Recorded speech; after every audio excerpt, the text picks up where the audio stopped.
President Emmanuel Macron Hannibal Hanschke, Pool, Getty Images. French President Emmanuel Macron comfortably won re-election to a second term Sunday, according to polling agencies' projections. The result offered France and the European Union the reassurance of leadership stability in the bloc's only nuclear-armed power as the continent grapples with the fallout from Russia's invasion of. A second five-year term for Macron spares France and its allies the seismic upheaval of a wartime shift of power to Macron's populist challenger Marine Le Pen, who quickly acknowledged her defeat Sunday night but still appeared on course for a best-ever showing for her fiercely nationalist far-right policies.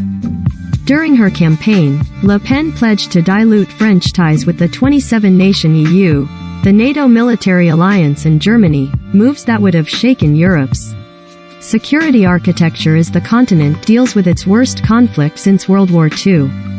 Le Pen also spoke out against sanctions on Russian energy supplies and faced scrutiny during the campaign over her previous friendliness with the Kremlin.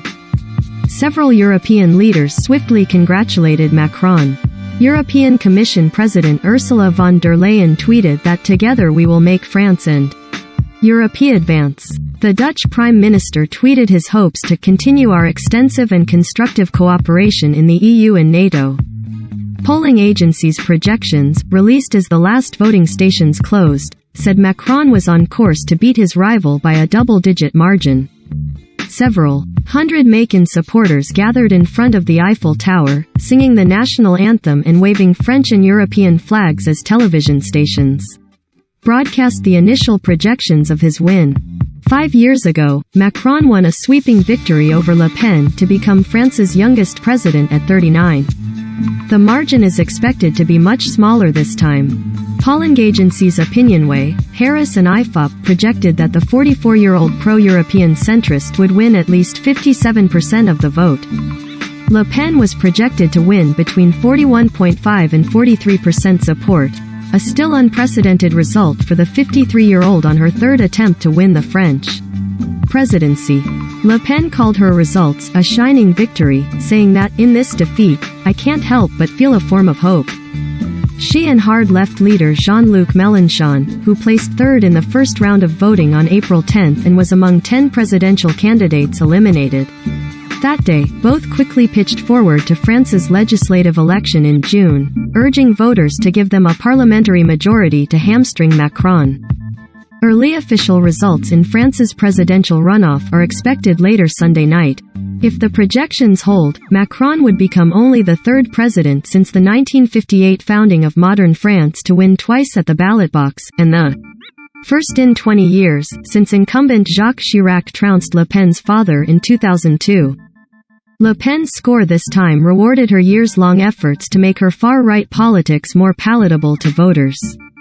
Campaigning hard on cost-of-living issues, she made deep inroads among blue-collar voters in disaffected rural communities and in former industrial centers.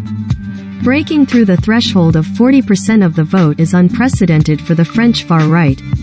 Le Pen was beaten 66 to 34% by Macron in 2017 and her father got less than 20% against Chirac. The projected drop in support for Macron compared to 5 years ago points to a tough battle ahead for the president to rally people behind him in his second term. Many French voters found the 2022 presidential rematch less compelling than in 2017, when Macron was an unknown factor, having never previously held elected office. Leftist voters, unable to identify with either the centrist president or Le Pen's fiercely nationalist platform, often agonized with the choices available. Sunday, some trooped reluctantly to polling stations solely to stop Le Pen, casting joyless votes for Macron.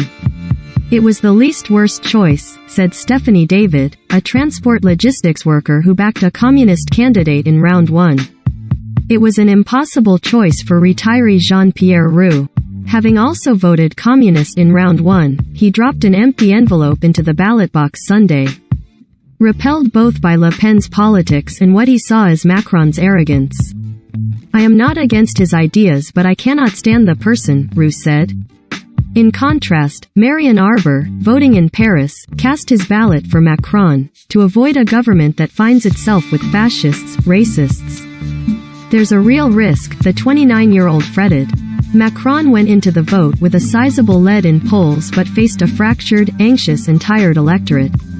The war in Ukraine and the COVID-19 pandemic battered Macron's first term, as did months of violent protests against his economic policies, which created fertile ground for Le Pen. With the EU's only seat on the UN Security Council and only nuclear arsenal, the outcome in France was being watched across the 27-nation bloc as it grapples with the fallout of the war in Ukraine.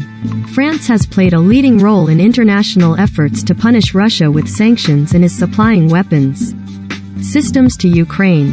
Earlier in the day, Le Pen voted in the northern town of Henin-Beaumont, in France's struggling former industrial heartland, while Macron voted in the resort town of Le Touquet on the English Channel.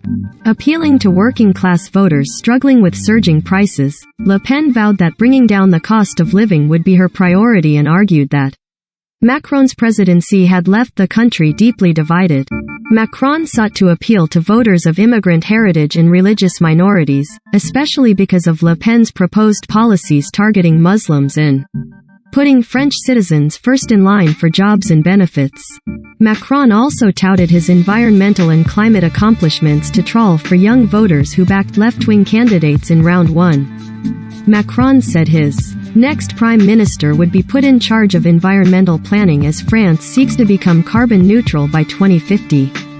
You may like Kchen phb now nam la sud ni kar prabprung hunga, kalang ma rang, pipe. Sponsored. If you need to kill time on your computer, this strategy game is a must-have. No install. Forge of Empires, free online game. Pipe. Sponsored. Monkey raised with cats has a most peculiar behavior. Your daily sport fix. Pipe. Sponsored. Register a company in Canada online. Business investment. Search ads. Pipe. Sponsored. After being rescued by a pack of huskies, this kitten thinks she's a dog. Traveler Master. Pipe. Sponsored. Investing from your home might have never been easier. See mutual fund options in the USA. Mutual fund in USA. Search ads. Pipe. Sponsored.